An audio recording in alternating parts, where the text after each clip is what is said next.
नगर पंचायत भोगांव का करोड़ों रुपए का घोटाला सामने आया, जिस पर लोगों ने आवाज उठाना चालू कर दिया।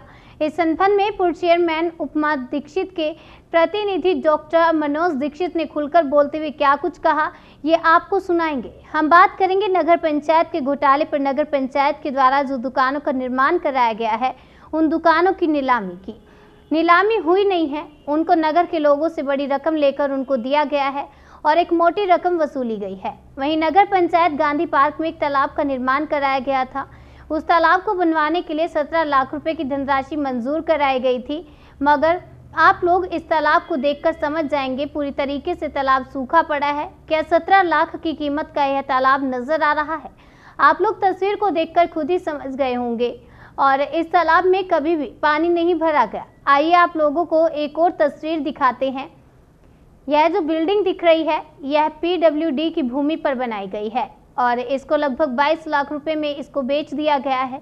हम आपको एक और तस्वीर दिखाएंगे, जिसमें आप देख सकते हैं लाखों रुपए की कीमत के वाहन किस तरीके से नगर पंचायत की लापरवाही की वजह से जंग खा रहे हैं। इनका उपयोग नहीं किया जा रहा। अब हम आपके सामने एक नया मामला लेकर आए हैं। हम आपको दिखाते हैं कि इसमें कितना बड़ा घोटाला है। आप लोग देखकर खुद समझ जाएंगे। फेसबुक के माध्यम से एक फोटो वायरल हुआ है, जिसमें नगर पंचायत के पूर्व चेयरमैन उपमा दीक्षित के द्वारा अपने कार्यालय में एक एम्बुलेंस नगर के लिए मंगवाई गई थी, जो आज कबाड़े की हालत में खड़ी हुई है।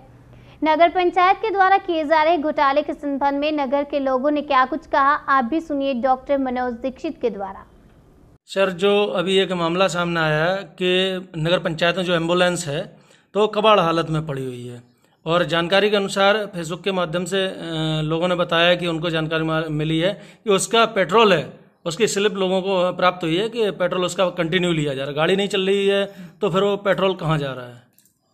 फेसबुक पर किसी ने इसको डाला था, उसको हाईलाइट करने के लिए हमने उसको और ज़्यादा उसको हाईलाइट करने के लिए लोगों को पब्लिक तक पहुंचाने के लिए हमने उसको अपने फेसबुक पर डाला, क्योंकि मेरे 5000 जो लोग हैं वो मेरे फॉलोवर्स हैं और इसकी वजह से ये 5000 लोगों तक तो कम से कम पहुंचेगा ही। दूसरी बात ये, अगर वो सही थी, उसके एम्बुलेंस सही थी, तो उसको डेंट पेंट कराने की क्या ज़रूरत थी? डेंट पेंट कराने के बाद उस पर हमने देखा है एक आध बार चली है, तो उस पर वो उसके लिए किया गया है, मच्छरों के लिए मारने के लिए उसका यूज किया गया है। जबकि एम्बुलेंस के लिए अगर एक भी पेशेंट गया हो तो ये दिखाएं, प्रमाण दिखाएं कि नागरिकों की तरफ से एक भी पेशेंट आगरा या कहीं और इन्होंने एडमिट कराया हो तो ये दिखाएं।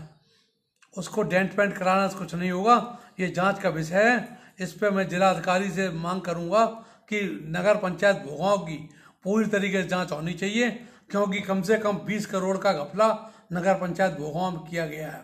20 करोड़ घपला इसलिए किया गया है, जो 72 दुकानें बनाई गई हैं उसमें किसी भी उसका नियम का उसमें किसी भी नियम का पालन नहीं किया गया है। नंबर एक, जो भी संपत्ति होती है नगर पंचायत की, सीधा अधिनियम में ये है, नगर पालिका अधिनियम में, कि उसका DM जो है मालिक होता है।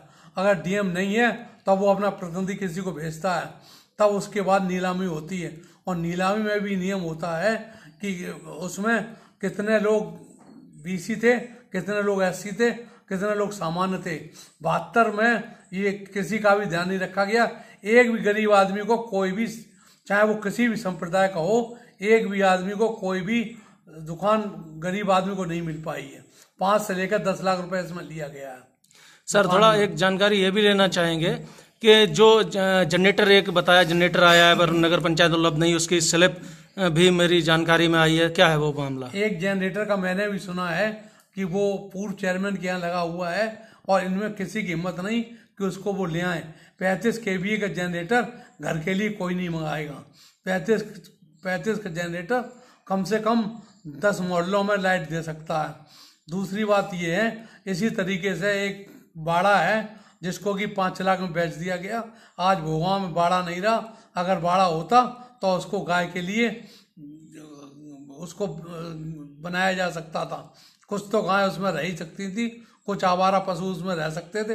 आवारा पशुओं के लिए एक बाड़ा बनाया गया था, जिसको कि 5 लाख में पूर्व चेयरमैन के द्वारा एक व्यक्ति विशेष को बेच दिया गया। सर, और एक ये मामला सामने आया जो शिव पैलेस जो टाकीज थी उसके आगे जो जमीन सरकारी पड़ी हुई थी उस पर भी एक बिल्डिंग का निर्माण हुआ है, वो पूरा मामला क्या है? दूसरों के लिए अगर कोई दूसरा निर्माण करता है तो उसको नोटिस दिया जाता है, लेकिन खुद जब निर्माण करते हैं एक सरकारी जमीन पर एक दुकान का निर्माण किया, उसके ऊपर मकान का निर्माण किया है जो कि बिल्कुल अवैध है। ये जो जिस पे अवैध जगह पर निर्माण कार्य कराया गया है ये नगर पंचायत की जगह ही नहीं। इसीलिए मेरा कहना है जिलाधिकारी मैनपुरी से कि वो इसको संज्ञान में लेते हुए एक बड़े पैमाने पर एक पूरा जांच कमेटी बनाए, जिसकी सीडीओ अध्यक्षों और एसडीएम मैनपुरी उसके सदस्यों इस तरीके कम से कम 5 लोगों की सदस्यता में एक कमेटी बनाई जाए और पूरे नगर पंचायत की जांच की जाए। इसी तरीके से नगर पंचायत में केवल एक ठेकेदार है, कहीं भी ठेका देखोगे तो केवल एक ठेकेदार मिलेगा इदरीस, इसके अलावा कोई भी ठेकेदार नहीं है। किसी भी बात में, चाहे बिजली की बात हो, चाहे वो बनाने की बात हो, कि निर्माण कार्य की बात हो, एक ही आपको एक डीएम साहब आए थे, उन्होंने भी कहा था ये इदरीसी कौन है जो सब ठेके लेता है, लेकिन उस समय मंत्री जी ने उसको दबा दिया और पूरे कांड को जिलाधिकारी जी को जांच नहीं करने दी। अब मेरा इन जिलाधिकारी जी जो बहुत सक्रिय हैं इनसे मेरा अनुरोध है कि बिना राजनीतिक दबाव के पूरी जांच करें और कम से कम 20, मेरा दावा है कि कम से कम 20 करोड़ घपला निकलेगा। 72 दुकानों में ही कम से कम 10-15 करोड़ रुपए कमाया गया है। तो इसी तरीके से जिलाधिकारी से आपकी मांग है कि इसको जांच करवाई जाए। और एक जांच का विषय और है, यहाँ पर अशोक के पेड़ हरे खड़े हुए थे जो बिना किसी परमिशन के कम से कम 20 हरे पेड़ काट दिए गए दुकान बनाने के लिए, और बड़े बड़े लोगों को दुकानें दी गई, एक भी गरीब आदमी को दुकान नहीं दी गई। अगर एक भी गरीब आदमी को दुकान बिना नीलामी में दी गई हो तो हमें बताइए। इन्होंने 50,000 रुपये नीलामी के दिखाकर उसमें बैंक में जमा किए और 5 से लेकर 10 लाख रुपए खुद ले लिए और उसको आवंटन कर दी दुकान की, जबकि न कोई जिलाधिकारी का कोई प्रतिनिधि बैठा, न कोई सरकारी आदमी बैठा। इन्होंने और यूँ ने मिलकर सारा घपला किया है, जो कि अगर जांच की जाए सारा सामने आ जाएगा।